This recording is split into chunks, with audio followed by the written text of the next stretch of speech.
एक बार पुनः स्वागत है आपका हमारे YouTube चैनल पर। तो साथियों, आज के इस वीडियो में हम बात करेंगे एनसीईआरटी पाठ्य पुस्तक कक्षा 5 विषय हिंदी के चैप्टर संख्या 17 छोटी सी हमारी नदी। पाठ्य पुस्तक में जो प्रश्न पूछे गए हैं चैप्टर के अंदर, उनका आज के इस वीडियो में हम सॉल्यूशन करने वाले हैं। चलिए शुरू करते हैं। पहला प्रश्न है तुम्हारी नदी। प्रश्न है तुम्हारी नदी हुई नदी भी ऐसी ही हैं, कुछ अलग हैं। अपनी नदी परिचित नदी के बारे में छूटी हुई जगहों पर लिखिए। तो आंसर लिखेंगे हम, छूटी हुई जगहों को भर के बता देते हैं। चंचल सी हमारी नदी, तेज इसकी धार, गर्मियों में इसके पानी में घुसकर जाते पार। अगला प्रश्न है कविता में दी गई बातों के आधार पर अपनी परिचित नदी के बारे में बताओ, जैसे धार, पाट, बालू, कीचड़, किनारे, बरसात में नदी। तो यहाँ पर धार का मतलब होता है मेरी परिचित नदी की धार बहुत तेज है। पाट, हमारी परिचित नदी की पाटी ढालू है। बालू, नदी के तल में सफ़ेद बालू है। कीचड़, इस नदी के किनारे पर कीचड़ और रेत भी है। और बरसात में नदी, बरसात में इस नदी में पानी अधिक भर जाता है। चलते हैं अगले प्रश्न की तरफ। तुम्हारी परिचित नदी के किनारे क्या क्या होता है? तो आंसर लिखेंगे हमारी परिचित नदी के किनारे लोग पूजा पाठ करते हैं, कुछ लोग मछलियाँ पकड़ते हैं, बच्चे यहाँ नहाते हैं तथा दूसरे लोग अपने अपने अन्य काम करते हैं, जैसे कपड़े आदि धोना। अगला प्रश्न है तुम जहाँ रहते हो उसके आसपास कौन कौन सी नदियाँ हैं, वे कहाँ से निकलती हैं और कहाँ तक जाती हैं, पता कीजिए। तो यहाँ पर आंसर लिखेंगे हमारे आसपास गंगा, यमुना नामक 2 नदियाँ हैं। ये हिमालय पर्वत से निकलकर समुद्र में जाती हैं। अगला प्रश्न है कविता के बाहर। पहला प्रश्न है इस किताब में नदी का जिक्र और किस पाठ में हुआ है, नदी के बारे में क्या क्या लिखा है। आंसर लिखेंगे इस किताब में नदी का जिक्र नदी का सफ़र पाठ में हुआ है, जिसमें नदी के उद्गम, मुहाने, जलप्रपात, उसके मार्ग, गति तथा उसमें बहने वाली नदियों का वर्णन किया गया है। अगला प्रश्न है प्रश्न संख्या 3, नदी पर कोई और कविता खोज कर पढ़ो और कक्षा में सुनाओ। तो आंसर छात्रों को ये स्वयं ही करना होगा। प्रश्न है नदी में नहाने के बारे में तुम्हारा क्या अनुभव है। आंसर लिखेंगे नदी में नहाने में बड़ा मज़ा आता है, शरीर में चुस्ती आती है, जोड़ खुल जाते हैं जिससे ताजगी आती है और थकान मिट जाती है। अगला प्रश्न है क्या तुमने कभी मछली पकड़ी है, अपने अनुभव साथियों के साथ बांटो।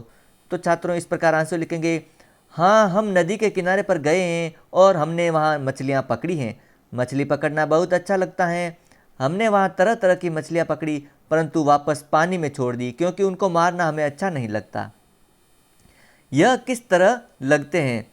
प्रश्न है नदी की टेढ़ी मेढ़ी धार। तो आंसर लिखेंगे नदी की टेढ़ी मेढ़ी धार सांप की तरह लगती है।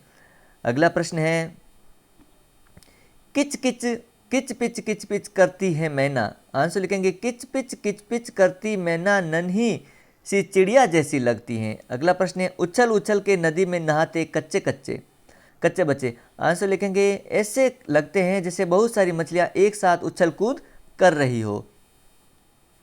कविता और चित्र। प्रश्न है कविता से पहले पढ़ को दोबारा पढ़ो, वर्णन पर ध्यान दो, इसे पढ़कर जो चित्र तुम्हारे मन में उभरा उसे बनाओ, बताओ चित्र में तुमने क्या क्या दर्शाया। तो आंसर छात्रों को ये स्वयं ही करना होगा। अगला प्रश्न है इस कविता के पद में कौन कौन से शब्द तुकांत हैं, उन्हें छांटो।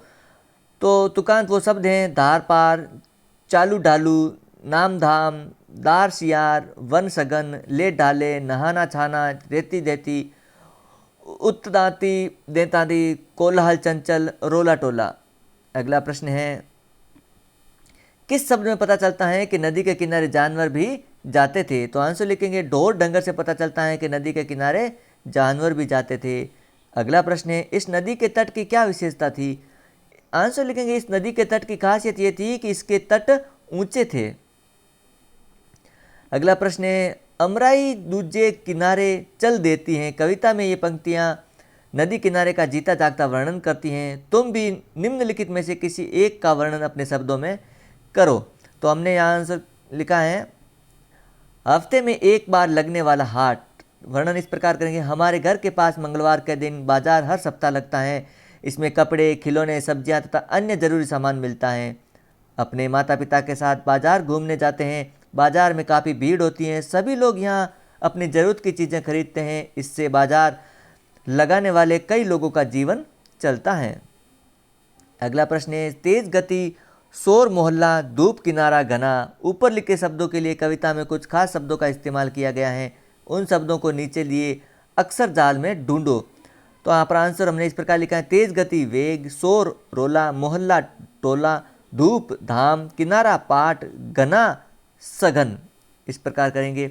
तो साथियों, इस प्रकार ये चैप्टर यहीं पर समाप्त होता है। यदि आपको इसका PDF डाउनलोड करना है तो वीडियो के डिस्क्रिप्शन में वेबसाइट exammodelpaper.in का लिंक दिया गया है, वहाँ पर जाकर के आप इस PDF को ईजिली डाउनलोड कर सकते हैं।